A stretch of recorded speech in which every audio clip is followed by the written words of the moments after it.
మంగళవారం రోజు పాలు, రూపాయి బిళ్ళ, ఎర్రని వస్తువులతో ఏం చేస్తే నిరంతర లక్ష్మీ కటాక్షం కలుగుతుందో ఈరోజు మనం ఈ వీడియోలో తెలుసుకుందామండి. అంతకంటే ముందు ఒక చిన్న కథను కూడా తెలుసుకుందామండి. దివ్యాస్త్రాలను సంపాదించిన నిమిత్తం అర్జునుడు హిమాలయానికి వెళతాడండి. గాంధీవి భరించలేకపోతారు పాంచాలి పాండవులు. సవ్యసాచితో కలిసి గడిపిన ఆ ప్రదేశాన్ని వదిలిపెట్టి ఎక్కడికైనా సరే తరలి వెళ్ళాలి అని నిర్ణయించుకుంటారు. అక్కడి నుంచి వెంటనే బయలుదేరి నారాయణాశ్రమానికి చేరుకుని కొన్నాళ్ల కాలం గడుపుతారు. ఒకనాడు ఉత్తర దిశ నుంచి చక్కని చల్లని గాలి వీస్తుంది. ఆ గాలితో పాటు దివ్య పరిమళం విరజిల్లుతూ ఉంటుంది. 1000 తలాలు గల పద్మం ఒక్కటి ద్రౌపది వడిలో పడుతుంది. ఆమె ఒక పువ్వును చూసి మురిసిపోతుంది. భీమసేన, ఈ పువ్వు చూడు, ఎంత సువాసన, ఎంత అందం! ఈ చెట్టుతనం దొరికితే మన కామ్యవచనంలో వేసి పెంచుకుందాము. ఈ పువ్వులు ఎక్కడ ఉన్నాయో చూసి తీసుకురండి అంటారు. ద్రౌపది కోరిక తీర్చడం కోసం భీమసేనుడు ఆ పూల చెట్టును ఉన్న స్థలాన్ని వెతుకుతూ వెళ్తాడు. అలా వెళ్ళి ఒక వనం చేరుకుంటారు. ఆ వనంలో దారికి అడ్డంగా ఒక కోతి పడుకుంటుంది. దాన్ని భయపెట్టి పారిపోయేటట్లు చేద్దామని భీముడు గట్టిగా అరుస్తాడు. అప్పుడు ఆ వానరం కళ్ళు తెరిచి, నా ఒళ్ళు బాగాలేదు, పడుకున్నాను, కదలలేను, పిచ్చి పిచ్చిగా శబ్దాలు చెయ్యమాక. వివేకం గల మనుషులు ప్రాణుల పట్ల కనికరం కలిగి ఉండాలి. బుద్ధిమంతులు మృగాలను హింసించకూడదు. అయినా ఎక్కడికి పోదామని వచ్చావు? ఇది దేవలోకానికి పోయే మార్గము. మానవులు దీన్ని దాటిపోవడం సాధ్యం కాదు.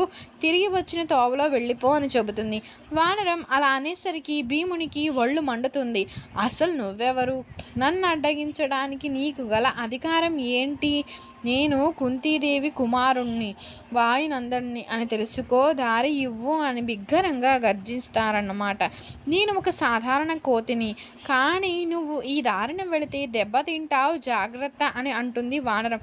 నీ సలహా నాకు అక్కర్లేదు, మర్యాదగా తప్పుకో అంటాడు భీముడు.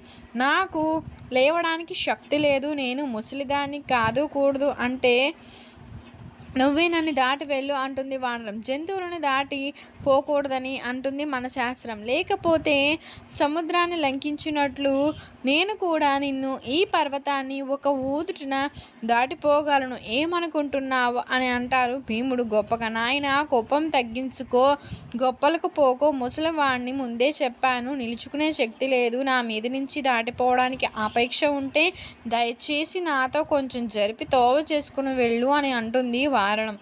తన భుజబలం చూపి గర్వపడుతున్నటువంటి భీముడు అదెంత పదే అనుకుని కోతి తోక పట్టుకుని జరపబోయాడు. కానీ కొంచెం కూడా కదలలేడు. భీముడు తన బలమంతా ఉపయోగించి ప్రయత్నిస్తాడు, లాభం లేదు. తోక పైకి ఎత్తడమైనా సాధ్యం కాలేదు. ఆ క్షణాన భీముడికి ఎదుట ఉన్నది సామాన్య వానరం కాదని అర్థమవుతుంది. అయ్యా, నన్ను మన్నించండి, మీరు సిద్ధులా, గంధర్వులా, ఎవరు? నన్ను క్షమించి మీ శిష్యునిగా స్వీకరించండి అనుకుని వేడుకుంటాడు. పాండవ వీర, సర్వలోకాలకి సర్వదేవుణ్ణి వాయుపుత్రుణ్ణి, హనుమంతుడిని నేనే. యక్షులను, రాక్షసులను సంహరించేటువంటి తోలలో నువ్వు వెళితే అపాయం వస్తుందని చెప్పి నేను నిన్ను అడ్డగించాను. నీకు కావాల్సిన సుగంధ వృక్షం కనిపిస్తుంది చూడు అని చెప్పి భీమసేనుని దగ్గరకు తీసుకువెళ్తారు హనుమంతుల వారు. మారుతి చేసిన ఆనందం భీముడు పడినంత శ్రమ కూడా పోయి అత్యధిక శక్తి సామర్థ్యాలు వస్తాయన్నమాట. భీముడా, నీ నివాసానికి వెళ్ళిపో, అవసరం కలిగినప్పుడు నన్ను తలుచుకో, నీకు మేలు జరుగుతుంది. నువ్వు యుద్ధరంగంలో ఎప్పుడు సుధానం చేస్తావో అప్పుడు నీ కంఠస్వరంతో నా కంఠం కూడా కలిపి శత్రువుల గుండె తేలుస్తాను. నీ తమ్ముడు అర్జుని రథం మీద జెండా పైన నేనుంటా, నీకు విజయం కలుగుతుందని చెప్పి దీవిస్తారు హనుమంతుల వారు. భక్తితో ఆయనకు ప్రణమిల్లి తోగదం పుష్పాలను కూడా కోసుకొని తిరిగి ప్రయాణం అవుతాడు భీముడు. ఇక వీడియోలోనికి వస్తే, మనం రేపు మంగళవారము సప్తమి వస్తుంది కదండి. ఈరోజు జీవితం చాలా అందంగా ఆనందంగా సాగిపోవాలి అంటే ఖచ్చితంగా మనకి ఆ లక్ష్మీదేవి అనుగ్రహం కావాలి. ఆ తల్లి కరుణాకటాక్షాలు వీక్షణాలు పొందాలి అంటే అనునిత్యం ఆమెను పూజిస్తుండాలి.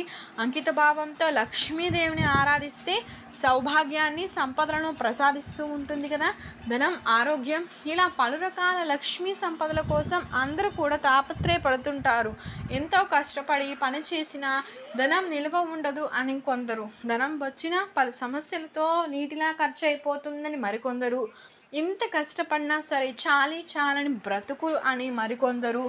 ఇలా లోకంలో పలు రకాల అలక్ష్మీపుత్రులు ఉన్నారండి. ఇంట్లోకి ధనం, మనశ్శాంతి అన్నీ రావాలి అంటే లక్ష్మీదేవిని మనం పూజించాలి. ముఖ్యంగా ఇలాంటి పవిత్ర తిథుల్లో లక్ష్మీదేవిని పూజిస్తే సర్వ సంపదలు సిద్ధిస్తాయి.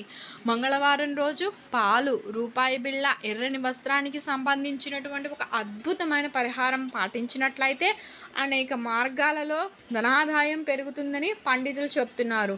మరి ఈ పరిహారాన్ని మనం పూర్వీకులు చేసి ఎన్నో ప్రయోజనాలను పొందారు. అంతేకాదండోయ్, అప్పులన్నీ కూడా తీరిపోతాయి, మొండి బాకీలు తొందరగా వసూలవుతాయి, ధన సంపాదన పెరుగుతుంది, వృధా ఖర్చులు తగ్గిపోతాయి. మంగళవారం రోజు ఒక కొత్త ఎర్రని వస్త్రాన్ని తీసుకోండి. ఆ వస్త్రాన్ని 3 ముక్కలుగా కత్తిరించండి. ఆ తరువాత ఒక గిన్నెలో పచ్చి ఆవు పాలు తీసుకోండి. ఆ ఆవు పాలలో ఈ 3 ఎర్రని వస్త్రము ముక్కలు ఉంచండి. ముంచిన తర్వాత వాటిని బయటకు తీసి వస్త్రాలను మొత్తం కూడా గట్టిగా పిండేయండి. అలా పూర్తిగా పిండిన తర్వాత ఆ 3 ఎర్రని వస్త్రం ముక్కలలో రూపాయి బిళ్ళలు ఉంచాలండి. ఒక్కొక్క ఎర్రని వస్త్రం ముక్కలో ఒక్కొక్క రూపాయి బిళ్ళ ఉంచి మూటలాగా కట్టుకోండి. అలా 3 ఎర్రని వస్త్రం ముక్కల్లో 3 రూపాయలు పెట్టి మూట కట్టిన తర్వాత వాటిని పూజా మందిరంలో లక్ష్మీదేవి ఫోటో ముందు పెట్టండి. లక్ష్మీదేవి ఫోటో దగ్గర ఆవు నేతితో కానీ నువ్వుల నూనెతో కానీ దీపారాధన చేసిన తర్వాత లక్ష్మీదేవిని పూజిస్తూ లక్ష్మీ అష్టోత్తరం చదువుతూ పూజ మొత్తం పూర్తయిన తర్వాత ఈ 3 మూటలకి కూడా ధూపం చూపించండి. ఆ తర్వాత హారతి ఇవ్వండి. లక్ష్మీదేవికి బెల్లం నైవేద్యం పెట్టండి. ఆ తర్వాత ఈ 3 మూటలు తీసుకుని వాటన్నింటినీ కూడా కలిపి ఒకే మూటలా కట్టండి. మూట తీసుకుని వెళ్ళి మీ మెయిన్ డోర్ ఎంట్రన్స్ పక్కన ఒక మేక కట్టి ఆ మేకకు ఈ మూటను తగిలించండి. అలా తగిలిస్తే ఆ మూట ప్రభావం 6 నెలల వరకు కూడా పనిచేస్తుందండి. ధనపరంగా బాగా కలిసి వస్తుంది. మీరు బయట నుంచి లోపలికి వెళ్ళేటప్పుడు మీకు రైట్ సైడ్ ఉండేలాగా మేకు కొట్టి ఈ మూటను తగిలించండి. 6 నెలల తర్వాత ఈ మూటను తీసేసి ఎవరు తొక్కని ప్లేస్లో పడేసేయండి, లేదా పారే నీటిలో కానీ విడిచిపెట్టండి. ఎక్కడైనా సరే చెట్టు మొదటిలో వేయాలి. మళ్ళీ ఈ పరిహారం మంగళవారం రోజు చేసుకోవాలి. ఇది చాలా సులభమైనటువంటి ప్రయోగం. విపరీతంగా ధనాదాయాన్ని పెంపొందింపచేసే ప్రయోగం. మంగళవారం పూట ఒక కొత్త ఎర్రని వస్త్రం తీసుకుని 3 ముక్కలు చేసి 3 ముక్కలలో పచ్చి ఆవు పాలలో ముంచి తర్వాత పిండేసి ఒక్కొక్క వస్త్రం ముక్కలో ఒక్కొక్క రూపాయి బిళ్ళను ఉంచి మూట కట్టండి. ఈ 3 మూటలను లక్ష్మీదేవి ఫోటో ముందు ఉంచి దీపం కట్టి హారతి వేసి ఆ 3 మూటలను కలిపి ఒక పెద్ద మూటలా కట్టి ఇంటి ప్రధాన ద్వారం పక్కన మేకు కొట్టి తగిలించేసుకోవాలి. అంతేనండి. 6 నెలల పాటు ఈ మూటను అలా వదిలేసేయండి. ఈ చిన్న పరిహారం చేసి చూడండి. ధనపరంగా కూడా బాగా కలిసి వస్తుంది. బాగా చెప్తున్నారండి పండితులు. వృధా ఖర్చులన్నీ తగ్గిపోతాయి. పాలు, రూపాయి బిళ్ళ, ఎర్రని క్లాత్కి సంబంధించినటువంటి ఈ పరిహారం అద్భుత పరిహారం అని చెప్పవచ్చు. కాబట్టి ట్రై చేసి చూడండి. మీకు కనుక ఈ వీడియో నచ్చినట్లయితే లైక్ చేయండి, షేర్ చేయండి, సబ్స్క్రైబ్ చేయడం మర్చిపోకండి. మీరు కనుక కొత్తగా వాచ్ చేస్తున్నట్లయితే thank you for watching. Thank you so much.